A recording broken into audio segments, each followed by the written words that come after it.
Suplifters. I really need to get used kind of to the new schedule, since right now I don't really have the luxury of just chilling out at home and then go down and train. So I am aware that my performance is gonna dip. However, that should not be an excuse to basically not push during sessions, which I feel like today's session was hard. It was pretty hard, I'm not gonna lie.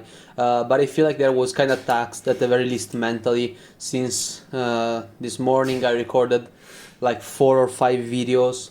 Then I went and have my lessons, then I came back and I recorded another video, and then I had my session. And I already said that I didn't really wanna basically record any video before my sessions because I felt like I was mentally fatigued. However, this weekend I'm gonna be very, very busy with quote unquote coaching a friend, teaching a friend English. If you didn't notice, I'm not, English is not my mother tongue.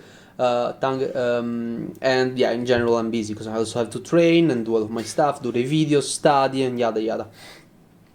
So I'm gonna get used to it. So today I squatted 75 kilograms, which is better than last time, and I did 6x4 plus 1 back off set, and it went pretty nicely. I'm always kind of quote unquote scared the first time that I try a new weight on squats, because to me there is no other feeling like getting under the bar and getting up, in fact, ready to squat. But the reps overall were pretty clean, the form was okay, depth was there, so I really don't have anything that I wanna kinda bash myself on. Of course, some reps were cleaner than other, but overall, I didn't really squat morning it. I felt like I used the right muscle. There is an amazing tension in my upper body. The core is engaged, the lower back is not rounding, there is no butt wink. So honestly, I am very, very happy.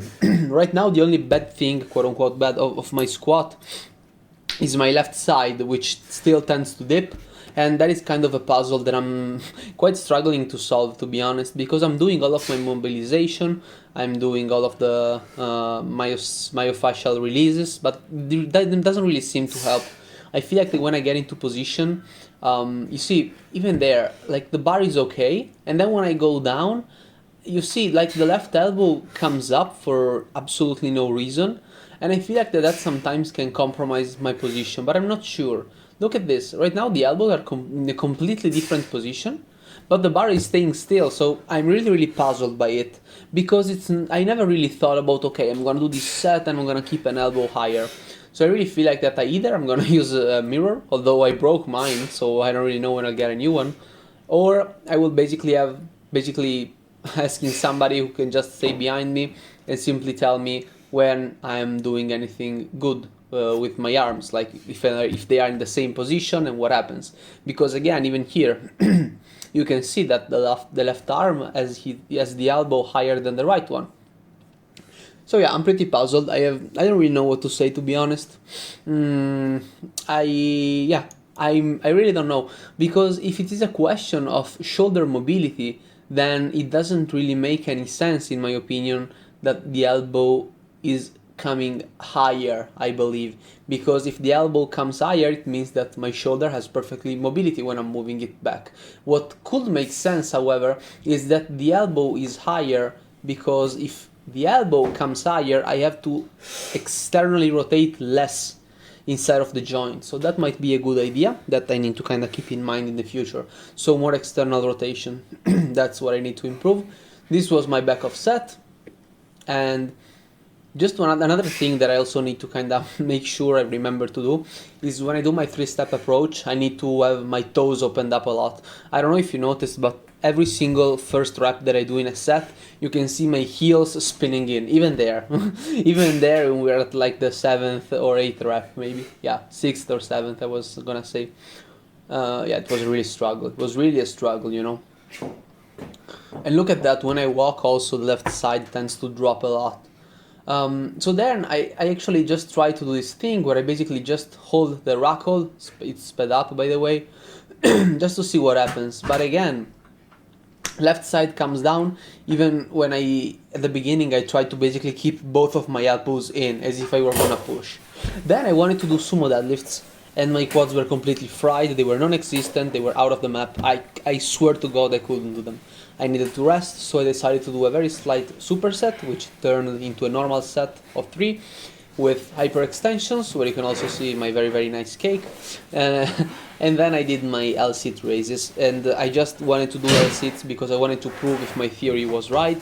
And the theory was that last time I felt them much more than the other day because I did squats before, and squats require torso rigidity. And of course, well, not of course, but I was right. I don't know if I actually left the reaction in the video, but you're gonna see that when I get down, I kinda do a thumbs up, in the sense that I know that I felt like that, and the core is being used when I squat, and that's perfectly amazing because it means that I'm holding torso rigidity. So that was also pretty nice.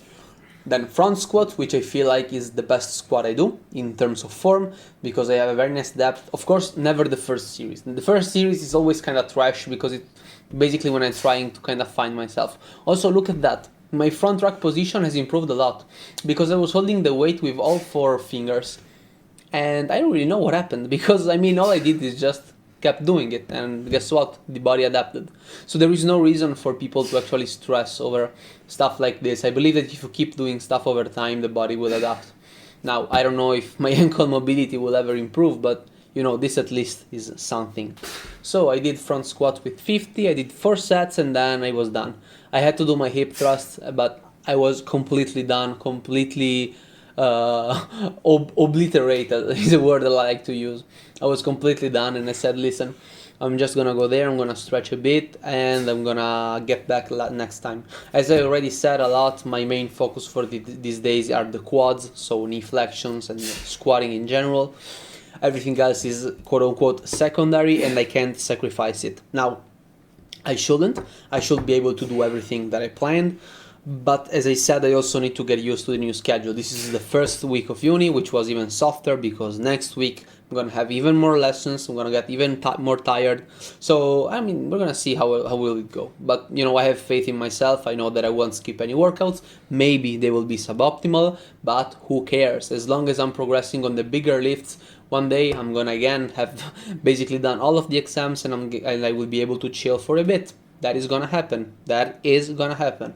So there is no reason to stress over it. There is no reason to quit. There is no reason to just say, oh, but you know, I have uni. I just wanna do uni, or I don't know, I have work. I'm just gonna work. No, do both. Do both. Maybe transfer some time from lifting to work or studying, but keep doing both.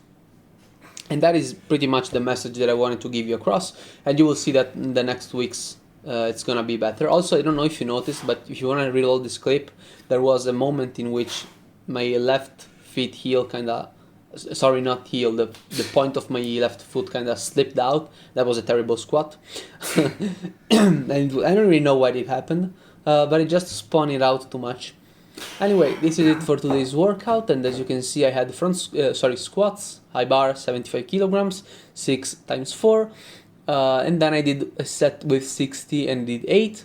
Hyperextension 12, 12, 10. And 10 I wrote down hands because basically instead of keeping my arms across my torso, I basically just raised them, okay? So I had them over my head, and that number 1 made it more difficult because there is more weight forward, so your lower back has to work more. And also the whole back was being extended even more, so that made it harder. And then as you can see, I did L-sit raises, and I drew a thumb because I felt creative in the moment.